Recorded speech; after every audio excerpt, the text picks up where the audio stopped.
Truk kayu ilegal diduga bebas melintas ke Pontianak. Rajawaliborneo.com, Pontianak, Kalimantan Barat, truk tanpa plat angkut kayu bernilai tinggi.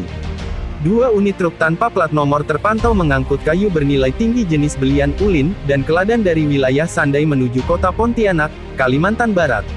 Kayu belian tersebut diketahui berukuran 8 x 16 cm dan 8 x 8 cm, sementara kayu keladan berukuran sekitar 20 x 30 cm.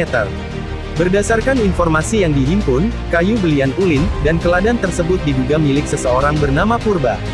Sementara itu, Manulang disebut berperan sebagai koordinator perjalanan distribusi kayu dari wilayah Sandai hingga ke tujuan akhir.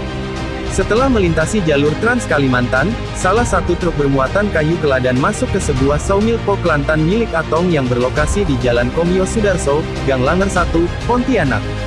Sawmill tersebut disebut menerima jasa pemotongan kayu.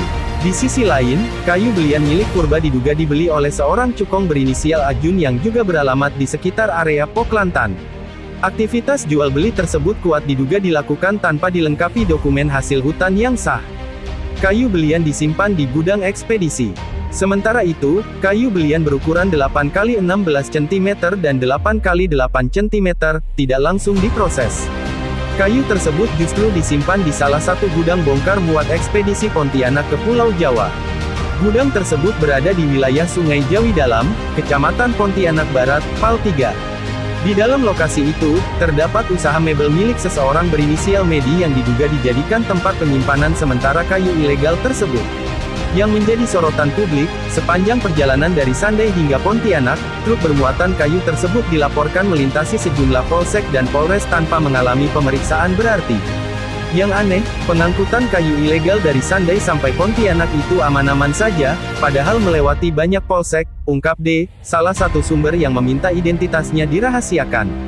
Kondisi ini menimbulkan tanda tanya besar terkait efektivitas pengawasan aparat penegak hukum, termasuk kepolisian, aparat kehutanan kabupaten, hingga instansi KLHK di tingkat Provinsi Kalimantan Barat. Ancaman pidana berdasarkan undang-undang, apabila dugaan tersebut terbukti, para pihak yang terlibat dapat dijerat Undang-Undang Nomor 18 Tahun 2013 tentang Pencegahan dan Pemberantasan Perusakan Hutan, sebagaimana telah diubah melalui Undang-Undang Cipta Kerja.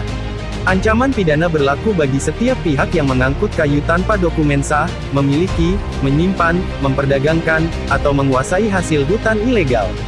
Selain itu, pihak yang menerima atau memfasilitasi distribusi kayu ilegal juga dapat dimintai pertanggungjawaban hukum. Lebih lanjut, pelaku usaha yang tidak memenuhi kewajiban perpajakan atas aktivitas tersebut berpotensi dikenakan sanksi sesuai Undang-Undang Ketentuan Umum dan Tata Cara Perpajakan (UU) mulai dari sanksi administratif, denda, hingga pidana apabila terbukti dengan sengaja menghindari kewajiban pajak. Hingga berita ini dipublikasikan, pihak kepolisian maupun instansi kehutanan belum memberikan pernyataan resmi terkait dugaan peredaran kayu ilegal tersebut. Meski demikian, masyarakat mendesak aparat penegak hukum segera melakukan penyelidikan menyeluruh. Penindakan tegas dinilai penting untuk mengungkap asal-usul kayu, jalur distribusi, serta kemungkinan adanya pelanggaran perizinan dan perpajakan.